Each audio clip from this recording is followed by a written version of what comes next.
أعوذ بالله من الشيطان الرجيم. بسم الله الرحمن الرحيم. وإذ قال إبراهيم رب أرني كيف تحيي الموتى قال أولم تؤمن قال بلى ولكن ليطمئن قلبي قال فخذ أربعة من الطير فصرهن إليك ثم اجعل على كل جبل منهن جزءا ثم ادعهن يأتينك سعيا واعلم أن الله عزيز حكيم. وَإِذْ قَالَ إِبْرَاهِيمُ رَبِّ أَرِنِي كَيْفَ تُحْيِي الْمَوْتَى، اور جب کہا ابراہیم علیہ السلام نے اے میرے پروردگار دکھلائیے مجھ کو کہ آپ کس طرح مردوں کو زندہ فرمائیں گے. قال اولم تؤمن، تو اللہ جل جلالہ نے فرمایا کیا آپ نے یقین نہیں کیا؟ قال بلا، تو عرض کرنے لگے کیوں نہیں؟ وَلَٰكِن لِّيَطْمَئِنَّ قَلْبِي، اور لیکن اس لیے تاکہ میرا دل مطمئن ہو جائے. قال، تو اللہ تبارک و تعالی نے ارشاد فرمایا فَخُذْ أَرْبَعَةً مِّنَ الطَّيْرِ، کہ آپ 4 پرندے پکڑ لیجئے. فَصُرْهُنَّ إِلَيْكَ، پس ان کو اپنے ساتھ مانوس کر لیجئے. ثم اجعل على كل جبل منهن جزءا، پھر ہر پہاڑی پر جا کے رکھ دینا ان کے جسم کا ایک ایک ٹکڑا. ثم ادعوهن، پھر ان کو بلاؤ. یأتینک سعیا، وہ آئیں گے آپ کے پاس دوڑتے ہوئے. وَاعْلَمْ، اور جان لیجئے ان اللہ عزیز حکیم، کہ بے شک اللہ تعالی غالب بھی ہے حکمتوں والا بھی ہے. صدق اللہ، ومن اصدق من اللہ قیلا. اللہم صل علی سیدنا و مولانا محمد وعلی آل سیدنا و مولانا محمد وبارک وسلم علیہ. گرامی قدر سامعین حضرات محترم، درس قرآن مقدس کے سلسلہ میں تیسرا پارہ سورۃ البقرہ اور اس کی آیت نمبر 260 آج ہمارے سبق میں شامل ہے. دعا ہے اللہ تبارک و تعالی ہمیں قرآنی انوارات سے منور فرمائیں. اللہ جل جلالہ ہمارے ایمان اور اعمال میں خصوصی طور پر علم و عمل کا نور پیدا فرمائیں.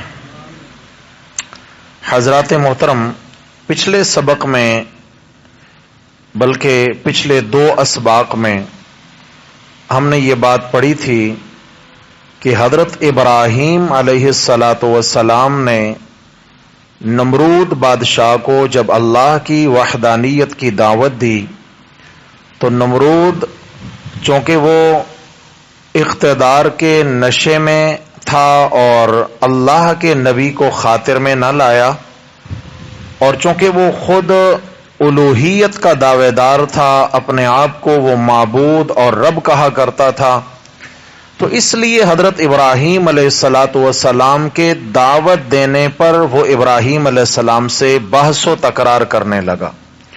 ابراہیم علیہ السلام سے کہتا ہے کہ بھائی جس رب کی آپ مجھے دعوت دینے آئے ہیں اس رب کا تعارف کیا ہے، اس رب کی صفات کیا ہیں؟ تو ابراہیم علیہ السلام نے فرمایا ربی الذی یحیی و یمیت، میرا رب وہ ہے جو جلاتا بھی ہے اور مارتا بھی ہے، زندگی کا بھی مالک ہے اور موت کا بھی مالک ہے. تو جیسے آپ سن چکے ہیں، اس نے دیکھا کہ اس دلیل کا جواب نہیں بن پائے گا تو اس نے ایسا ایک کارنامہ سر انجام دے دیا کہ جو میرے قریب کے حلقے کے لوگ ہیں وہ مطمئن ہو جائیں اور ابراہیم علیہ السلام کی دلیل کمزور پڑ جائے. حالانکہ یہ جواب نہیں بنتا تھا، عقل والوں کے نزدیک یہ جواب نہیں بنتا تھا جو نمرود نے دیا. اس نے کہا آنا احیی و امید، میں بھی تو زندگی اور موت دے سکتا ہوں. کیسے دے سکتے ہیں بھائی؟ جیل سے اس قیدی کو بلوایا جسے سزائے موت ہونا تھی، اسے آزاد کر دیا، اور جسے آزاد ہونا تھا اسے تختہ دار پہ لٹکا دیا.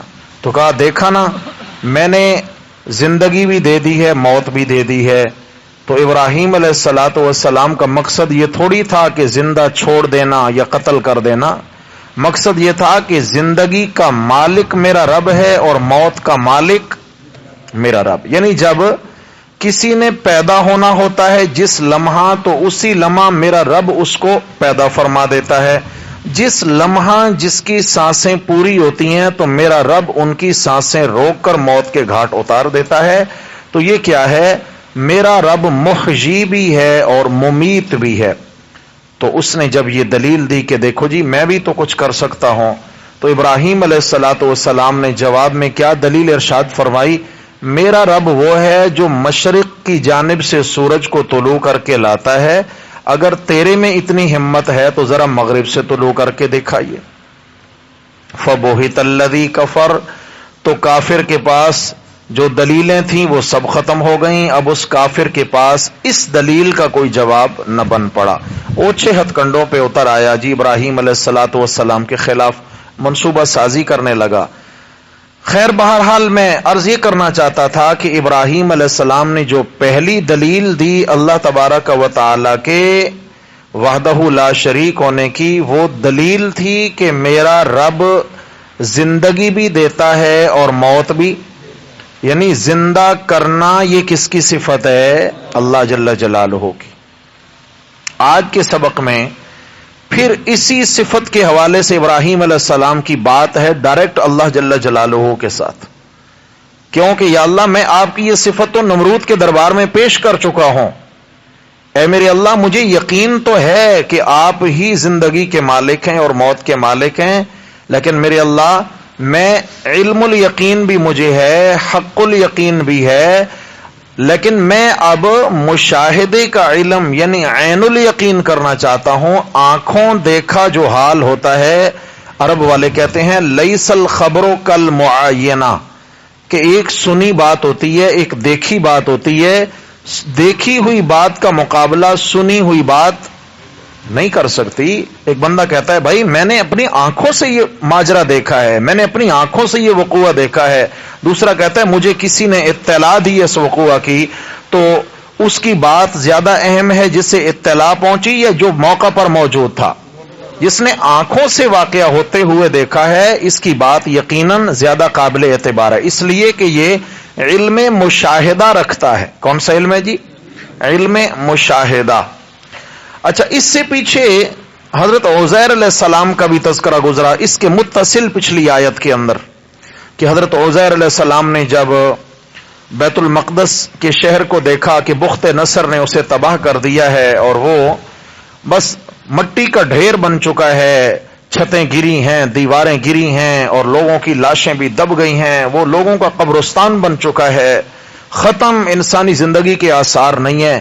تو حضرت عزیر علیہ السلام رک کے سوچتے ہیں اور سوچ کے عرض کرتے ہیں اے میرے اللہ یہ مجھے یقین ہے کہ آپ مردوں کو زندہ تو کریں گے، قال انا یحیی ہذہ اللہ بعد موتہا، اے میرے اللہ آپ ان مردوں کو کیسے زندہ کریں گے جو اس طرح ختم ہو چکے کہ یہاں زندگی کی کوئی رمق باقی نہیں ہے؟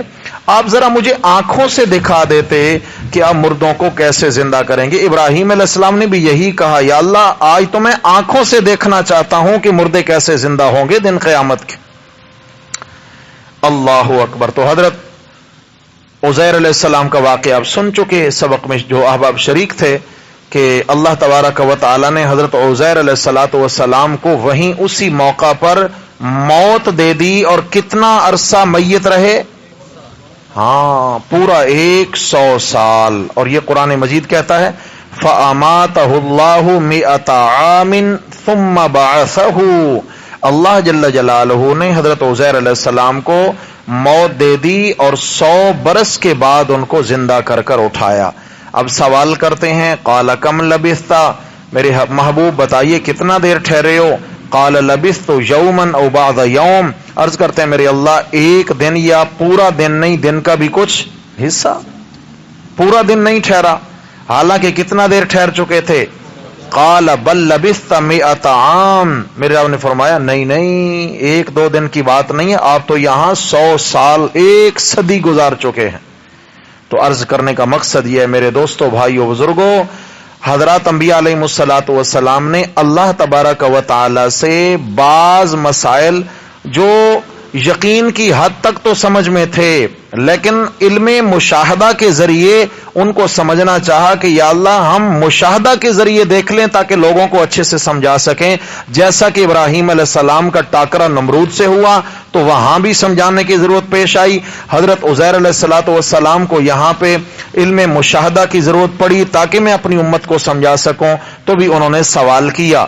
پھر اللہ تبارک و تعالی نے ان کے سامنے ان کے گدھے کو کیسے زندہ کیا، گوشت پوست ہڈیاں، ہاں جی، کھال بال سب جوڑے، وجود تیار ہو گیا، پھر اس میں روح ڈال دی، پھر اس گدھے نے آواز تک نکالی اور سمجھ گئے کہ یہ میرا اپنا گدھا ہے اور پہچان گئے، اور زمانہ کتنا گزر گیا؟ 100 سال۔ تو حضرت عزیر علیہ السلام نے جب دیکھا تو عرض کرتے ہیں قال اعلم ان اللہ علی کل شیء قدیر، میرے اللہ میں خوب جانتا ہوں کہ آپ جو کرنا چاہیں اس پر قادر ہیں، ہاں آپ کی قدرتیں بے مثال ہیں، آپ کی طاقتیں بے مثال ہیں، جو کرنا چاہیں اے میرے اللہ یقیناً آپ مردوں کو زندہ کریں گے۔ یہ اصل میں قیامت کے حوالے سے جو قیامت کا عقیدہ ہے، عقیدہ آخرت ہے، یہ مسلمات دینیہ میں سے ہے۔ یہودی بھی قیامت کے قائل تھے، عیسائی بھی قیامت کے قائل تھے اور ہیں، مشرکین عرب جو تھے بتوں کے پجاری وہ قیامت کے قائل نہ تھے۔ یہ جتنے بھی کیمونسٹ لوگ ہیں، دہریہ، یہ چائنیز، یہ جاپانی لوگ ہیں، کورین ہیں، رشین ہیں، یہ سب کیا ہیں؟ یہ کیمونسٹ ہیں، تو یہ قیامت کے قائل نہیں ہیں، بلکہ یہ تو اللہ تعالیٰ کے وجود کے بھی قائل نہیں ہیں۔ یہ تو کہتے ہیں کہ یہ کارخانہ کائنات خود ہی چل رہا ہے، خود ہی چل رہا۔ حضرت امام اعظم امام ابو حنیفہ رحمۃ اللہ علیہ کا مناظرہ طے پایا ایک دہریہ کے ساتھ، کیمونسٹ کے ساتھ، بیچ میں دریا پڑتا تھا، تو امام ابو حنیفہ رحمۃ اللہ علیہ کچھ یعنی مثال کے طور پر جیسے اگر ظہر کا وقت متعین تھا مناظرہ کا، تو وہ دہریہ بھی اپنے حواریوں سمیت وہاں پہنچ گیا، ادھر سے مسلمان بھی پہنچے ہوئے، لیکن امام صاحب رحمۃ اللہ علیہ جو مسلمانوں کے مناظر تھے وہ وقت پہ نہیں پہنچے، اور کسی مناظر کا مناظرہ میں وقت پہ نہ پہنچنا یہ اس کی شکست کی دلیل سمجھی جاتی ہے۔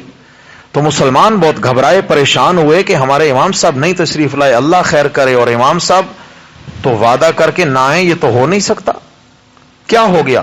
بس اسی کشمکش میں تھے کہ امام صاحب رحمہ اللہ تشریف لے آئے، تو وہ دہریہ بغلیں بجانے لگا کہ دیکھو بھائی آپ اپنے وعدہ کے مطابق وقت پر نہیں پہنچے، لہذا پہلی شکست تو آپ کے نام ہو چکی ہے، تو اب اس کے بعد مناظرے کی ضرورت ہی نہیں ہے۔ جب آپ شروع سے ہی جو ہے نا وعدہ کی خلاف ورزی کر گئے، آپ مناظرہ سے راہ فرار اختیار کر رہے تھے، تو امام صاحب رحم اللہ نے فرمایا اصل مسئلہ یہ تھا کہ مجھے دریا کے پرلے کنارے کچھ وقت لگ گیا، انتظار کرنے لگا، کشتی نہ تھی، میں نے سوچا کشتی آ جائے تو پھر میں دریا عبور کروں اور میں آؤں، مگر کشتی نہ آئی، تو پھر آپ کیسے آ گئے؟ فرمایا بس ہو گیا کام، میں دیکھ رہا تھا ایک دم سے درخت کٹنا شروع ہو گئے اور درختوں کے تختے بننا شروع ہو گئے اور ان کی کشتی بننا شروع ہو گئی اور ایک دم سے کشتی تیار ہو گئی اور میری آنکھوں کے دیکھتے دیکھتے وہ کشتی دریا میں اتری، میرے پاس آ گئی خود بخود اور میں اس میں بیٹھ گیا اور میں یہاں پہنچ گیا۔ تو نے کہا واہ بھائی واہ، یہ بھی کوئی عقل کی بات ہے کہ خود سے درخت کٹ گئے، خود سے تختے بن گئے، خود سے کشتی تیار ہو گئی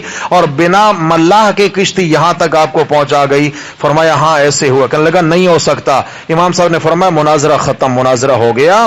جو ایک کشتی خود سے نہیں بن سکتی، ایک چھوٹی سی کشتی خود سے منزل تک نہیں پہنچ سکتی، تو یہ اتنا بڑا کارخانہ کائنات چلانے والے کے بنا کیسے چل رہا ہے؟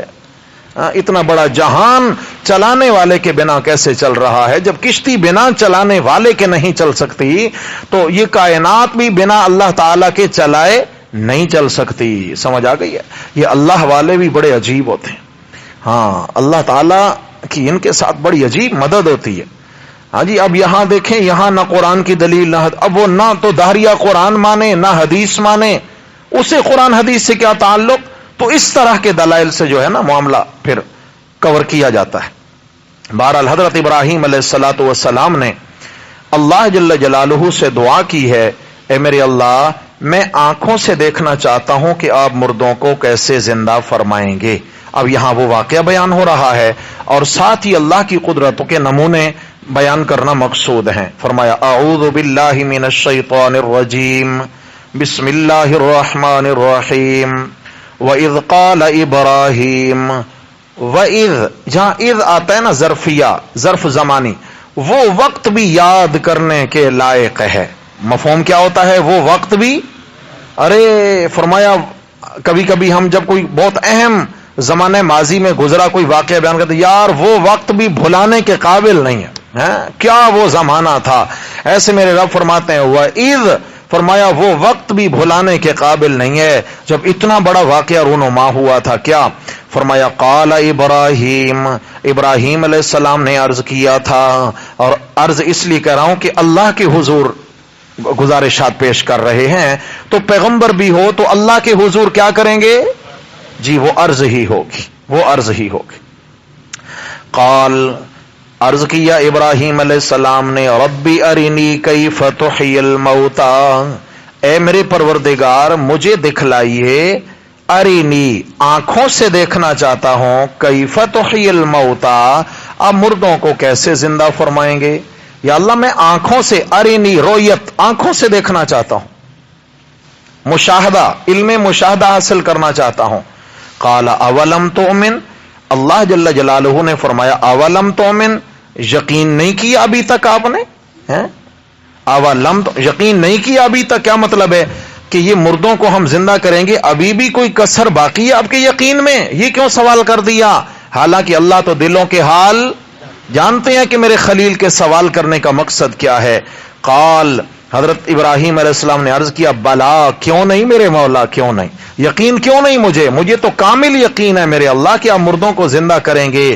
پھر سوال کیوں کیا ہے؟ وَلَكِنْ لِيَطْمَئِنَّ قَلْبِي، لیکن میں اطمینان چاہتا ہوں اپنے دل کا، میرا دل مطمئن ہو جائے گا۔ کیا ہے؟ میرا دل ذرا اور ٹھک جائے گا اس بات پہ، اور مضبوط ہو جائے گا، اور شرح صدر سے میں دعوت دوں گا، اور جو ہے نا جب آنکھوں دیکھا حال ہوگا تو سنی اور دیکھی بات میں بہت فرق ہوتا ہے۔ میں بتا سکتا ہوں کہ ایسے ایسے میرے سامنے میرے رب نے مردوں کو زندہ کیا ہے اور مجھے دکھایا ہے۔ حضرات محترم، یہاں رک کر میں ایک بات عرض کروں۔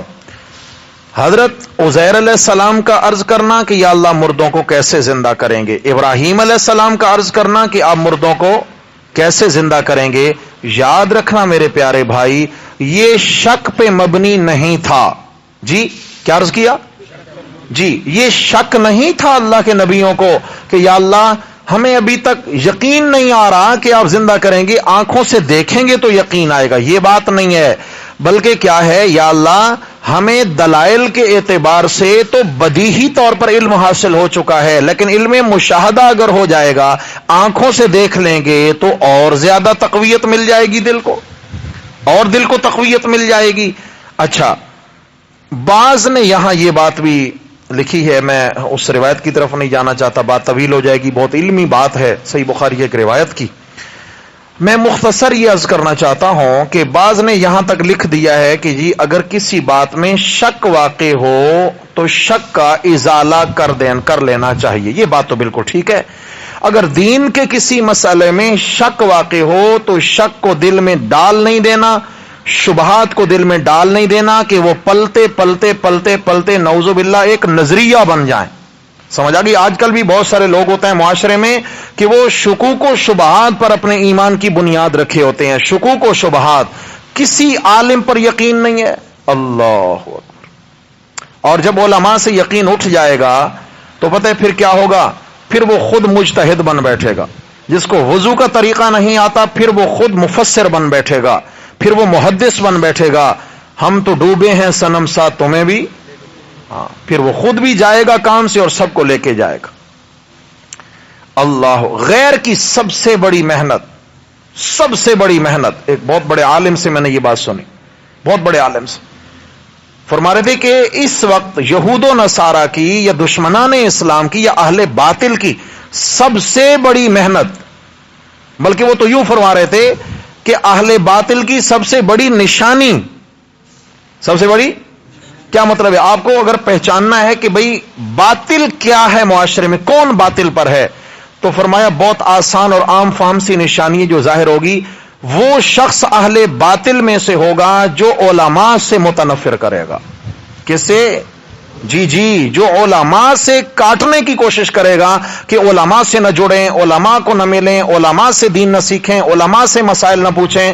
یہ کیا ہے؟ یہ حقیقت میں اہل حق میں سے نہیں، اہل، اس لیے کہ اہل حق میں سے جو بھی ہوگا وہ نبی مکرم صلی اللہ علیہ وسلم کے ورثاء، علمی ورثاء علماء کرام پر اعتماد کر کے پیارے نبی کی علمی وراثت کو نبی کے وارثوں سے سیکھے گا. کن سے سیکھے گا بھائی؟ نبی کے وارثوں سے سیکھے گا. کبھی اس طرح ہوا ہے کہ جناب علی ایک کریانہ والا کسی حجام سے جا کر کریانہ کے کاروبار کو سیکھے؟ بولو بھائی. وہ کہے بھائی آپ کی عمر زیادہ ہے، اب ہیں تو حجام، ساری زندگی حجامت بناتے گزرتے گئی، لیکن میں جناب علی ایک جو ہے نا وہ کریانہ سٹور کھولنا چاہتا ہوں، تو آپ مجھے مشورہ دیں کیسے کیسے کروں؟ چلے گا بھائی؟ جی لوہار جائے سونار سے مشورہ لینے، چلے گا؟ نہیں چلتا. جب دنیا کے معاملات میں ایک فیلڈ والا دوسرے فیلڈ کی رہنمائی نہیں کر سکتا تو کیا سب سے زیادہ مظلوم اللہ کا دین ہے؟ سب سے مظلوم اللہ کا قرآن ہے کہ اس پہ جو بھی آتا ہے وہی اس کو تختہ مشق بنا لیتا ہے، اللہ کے دین کو تختہ مشق بنا لیتا ہے اور دین کو اپنی سمجھ کے مطابق لوگوں کو سنا رہا ہے، اپنی مرضی کے مطابق وہ تشریحات کر رہا ہے، اپنی مرضی کے مطابق وہ تفصیلات بیان کر رہا ہے. میرے بھائیو یاد رکھنا، دین علماء سے سمجھ آئے گا اور علماء سے دین اس طرح سمجھ آئے گا جب وہ اللہ کے قرآن کو پیارے نبی کے فرمان کی روشنی میں تفصیل سے بیان کریں گے. اس لیے کہ سب سے پہلے قرآن کس نے سمجھا؟ جناب رسول اللہ صلی اللہ علیہ وسلم. پھر آپ علیہ السلام نے امت کو سکھایا. اللہ تعالی ہمیں علماء حقہ کا ہمیشہ ساتھ سنگت نصیب فرمائے. چنانچہ عرض کرنے کا مقصد یہ ہے کہ اگر دل میں کہیں کسی مسئلہ کے متعلق شک و شبہ آ جائے تو شکوک و شبہات کو دل میں ڈال کے پلنے نہیں دینا. یاد رکھنا اس دن سبق میں عرض کیا تھا کہ گمراہی کے کتنے درجے ہیں؟ 4. پہلا درجہ کیا ہے؟ شک. کیا؟ سب سے پہلے دل میں آیا شک. شک آنے کے بعد ضلال، بندہ گمراہ ہو گیا. شک آیا، گمراہ ہو گیا. جب تک اس شک کا ازالہ نہیں کیا، شک آتے ہیں، وساوس آتے ہیں، وسوسے آتے ہیں دل میں، لیکن وسوسوں کا آنا محجوب نہیں ہے، وسوسوں کے پیچھے پڑ جانا یہ عیب. شاہ بولیے، وسوسوں کے پیچھے پڑ جانا کیا ہوتا ہے؟ اب نماز پڑھ رہے ہیں اور نماز میں وسوسہ آنے لگا، اچھا فلاں صاحب سے لین دین بھی کرنا ہے، لین دین، اچھا آ جاتے ہیں وسوسے، نماز میں آتے ہیں اس طرح کے خیالات، فلاں سے میں نے لین دین کرنا ہے. اب کیا ہے؟ یہ وسوسہ آیا اور پھر اس کے بعد تو پیچھے چل پڑا. صرف لین دین کا وسوسہ ابلیس نے ڈالا تھا اور اس نے ساری کی ساری حساب کتاب کی کتاب کھول کے رکھ دی. کتنا لینا ہے، کتنا دینا ہے، کتنا کب دیا تھا، یہ اب پیچھے چل پڑا وسوسے کے. سمجھ آ گئی ہے؟ یہ وسوسے کے پیچھے چل پڑا ہے. اب تو یہ وسوسے کے پیچھے پڑ جانا یہ معیوب ہے، وسوسوں کا آنا معیوب نہیں ہے. من شر الوسواس خناس. وسوسوں سے اللہ تعالیٰ کی پناہ مانگے. یہ خناس شیطان ہوتا ہے جو دل میں بیٹھ جاتا ہے اور وسوسے ڈالتا ہے.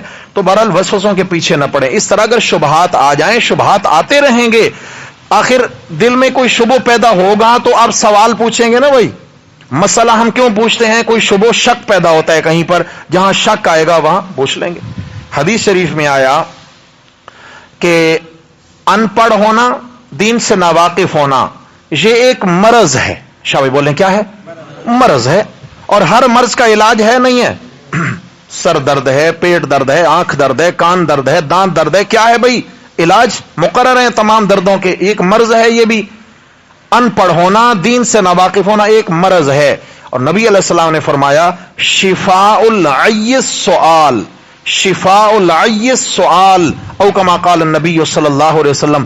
فرمایا کہ پوچھ پوچھ کے چلنا, پوچھ پوچھ کے, سیکھ سیکھ کے چلنا, یہ اس ان پڑھ ہونے والی بیماری کا علاج ہے. کیا ہے جی؟ ان پڑھ ہونا بیماری ہے اور اس کا علاج کیا ہے بھائی؟ پوچھ پوچھ کے چلو, سیکھ سیکھ کے چلو. تو بھائی تبھی ہم سیکھیں گے, پوچھیں گے کہ پہلے شک شبے آئے گا دل میں. شک شبے آئے تو فوراً اس کا ازالہ کرنے کے لیے چل نکلیں کہ شبہ آ گیا, کہیں پلتا نہ رہے, پلتا نہ رہے, اور پلتے پلتے وہ ایک ناقابل تسخیر بت نہ بن جائے. جب بت بن گیا تو پھر اس کو گرانا بڑا مشکل ہو جائے گا. تو اس لیے میرے بھائیوں, اللہ کے نبیوں نے اس لیے سوال نہیں کیا کہ یا اللہ مردوں کو کیسے زندہ کریں گے, کہ ہمیں ابھی تک شک ہے کیسے, نہ ایسی بات نہیں ہے. بلکہ کیا ہے, ہمیں یقین تو ہے. قال بلا, یا اللہ ہمیں یقین ہے کہ آپ زندہ کریں گے. ولکن لیطمئن قلبی, سوال اس لیے کر لیا کہ دل مطمئن ہو جائے. دل کا اطمینان ضروری ہے. اللہ اکبر. میرے رب نے بھی پھر کیسے اطمینان کرایا دیکھنا. فرمایا قال فخذ اربعۃ من الطیر, اے میرے خلیل پیغمبر 4 پرندے پکڑ لیجئے. یعنی اپنے گھر میں لائیے کتنے پرندے؟ 4 پرندے پکڑ لائیے. بعض نے کہا کہ ان میں سے ایک کبوتر ہے, مور ہے, شتر مرغ ہے, اور چوتھے کے متعلق مختلف اقوال ہیں. بہرحال ان اقوال کے پیچھے تو ہمیں پڑھنے کی ضرورت ہی نہیں ہے. اگر وہ چڑیا ہے یا کبوتر ہے, اس سے ہمیں کوئی فرق نہیں پڑتا. قرآن نے ان کا نام نہیں لیا تو ہمیں بھی ناموں کی قرید نہیں کرنی چاہیے. سمجھ آ گئی ہے نا جی؟ ناموں کی قرید نہیں کرنی چاہیے, مقصد کی طرف آنا چاہیے. دین اس چیز کا نام ہے جس کا دنیا آخرت سے ہمارا کوئی تعلق ہے, ہمیں کوئی نفع نقصان اس سے ہوتا ہے تو اس کا نام دین ہے. جس سے نہ دنیا کا نفع ہے, نہ آخرت کا, نہ دنیا کا نقصان, نہ آخرت کا, ان چیزوں کے پیچھے پڑنے کی ضرورت نہیں ہے. اس لیے مطلقاً پرندوں کی بات ہے, مطلقاً پرندوں کی بات ہے. یہاں ایک بات میں رک کے عرض کرتا چلوں. بعض چیزوں میں ہم علمی گھوڑے دوڑاتے دوڑاتے کچھ منزل سے آگے نکل جاتے ہیں, پھر خیال آتا ہے کہ میں تو غلطی کر آیا. جیسے یہ تو قرآن مجید نے بتا دیا کہ حضرت ایوب علیہ السلام بیمار رہے. ہاں بھائی, جاگ رہے ہیں, جاگ رہے ہیں, اللہ کرے جاگ رہے ہیں. یہ تو قرآن مجید نے بتا دیا کہ ایوب علیہ السلام بیمار رہے. بالکل ٹھیک ہے, بیمار رہے. روایات میں تو یہ بھی آ گیا کہ تقریباً 18 سال بیمار ہے. اور بھی مختلف اقوال ہیں, لیکن ایک قول 18 سال کا ہے وہ بیمار رہے. یہ بات بھی ٹھیک ہے. بیماری کون سی تھی؟ یا ہم ڈاکٹر بننا شروع ہو جاتے ہیں, بیماری کے پیچھے پڑ گئے, اور کچھ تو حد ہی ہو گئی. بعض راویوں نے تو کمال ہی کر دی, انہوں نے کہہ دیا جی کیڑے پڑ گئے تھے بدن میں, اور بس ایک کیڑا جو بدن سے گرتا تھا اٹھا کے بدن میں رکھتے تھے, زخم میں رکھتے, کہتے اللہ نے یہاں تیری خوراک بنائی ہے, وہاں کیا لینے جاتا ہے. انا للہ و انا الیہ راجعون. اب ان چیزوں کے پیچھے پڑنے کی ضرورت کیا ہے میرے بھائیوں؟ میرا ایمان ہے کہ اللہ کے نبی کا وجود پاکیزہ ہوتا ہے. بولو کیا ہے؟ اللہ اپنے نبی کو وہ بیماری نہیں دیتے جو قابل نفرت ہو. کیڑوں کا پڑ جانا قابل نفرت نہیں ہے کیا؟ اچھا, کیڑے گندگی نہیں ہے کیا؟ اللہ تعالیٰ ایک گندی مکھی کو اپنے نبی کے بدن پر نہیں بیٹھنے دیتے, تو اللہ کے نبی کے بدن میں اللہ کیڑے کیسے پڑنے دیتے ہیں؟ انتقال کے بعد قبر میں جب انبیاء علیہ الصلوۃ والسلام کی تدفین ہو جاتی ہے تو قیامت تک اللہ کے نبیوں کے وجود اس طرح سلامت ہوتے ہیں قبر میں جیسے پہلے دن رکھے گئے تھے. اگر ان کے بدن پر غسل کے وقت پانی کا کوئی قطرہ باقی رہ گیا تو اللہ قبر میں اس قطرے کی بھی حفاظت کرتے ہیں بدن پر. سمجھ آ گئی ہے؟ تو جب قبر کی مٹی اور قبر کے کیڑے انبیاء کے جسموں کو نہیں کھا سکتے تو دنیا کے گندے کیڑے کھا سکتے ہیں بھائی؟ نہیں. اس لیے ہمیں لا یعنی چیزوں کے پیچھے نہیں جانا چاہیے. خواہ کی باتیں ہیں، مقصد پہ آئے. لا تسألوا عن اشیاء ان تبد لکم تسؤکم، فرمایا کہ ایسی چیزوں کے بارے سوال مت کرو کہ اگر وہ کھول کے بیان کر دیا جائے تو پھر تمہیں ہی برا لگے. ایک شخص آیا نبی اسلام کے پاس، یا رسول اللہ میرا باپ کون ہے؟ اب یہ کوئی سوال ہے؟ میرا باپ کون ہے؟ کہ یہ جس کو میں باپ سمجھتا ہوں کیا یہی میرا باپ ہے؟ آپ علیہ الصلوۃ والسلام خاموش رہے. پھر کہتے یا رسول اللہ میرا باپ کون ہے؟ آپ پھر خاموش رہے. پھر اصرار کیا میرا باپ کون ہے، تو قرآن کی آیت نازل ہوئی، لا تسألوا عن اشیاء ان تبد لکم تسؤکم، ان چیزوں کے بارے سوال نہ کرو کہ اگر تمہیں جواب دے دیا جائے تو پھر تمہارے لیے مسئلہ پیدا ہو جائے. سمجھا؟ اللہ نے پردے رکھے ہیں تو پردے قائم رہنے دو. سمجھ آ گئی؟ اس لیے ایسی چیزوں کے بارے سوال نہ کیا جائے.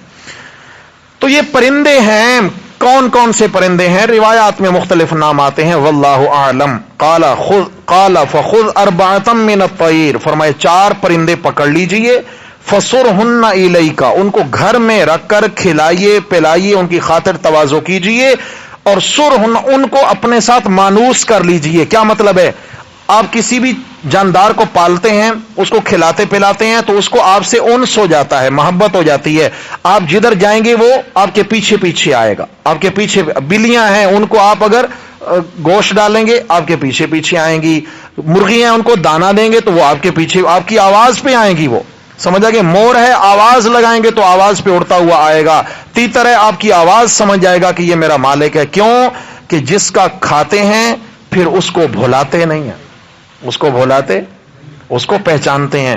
یہ تو حضرت انسان ہے نا کہ جس کا کھاتا ہے اس کو آج تک پہچانا بھی، ہاں جس کے کھا رہا ہے آج تک اس کو پہچانا بھی نہیں. تو ابراہیم علیہ السلام کو حکم ہوا کہ ان کو اپنے ساتھ مانوس کر لیجئے. جب اچھے سے آپ کی آواز پہ لبیک کہنے والے ہو جائیں تو پھر ہو گئے جی، یا اللہ ہو گئے. فرمایا اب ان کو ذبح کیجئے. مسئلہ سمجھایا جا رہا ہے، ان کو ذبح کیجئے. ذبح کر لیا.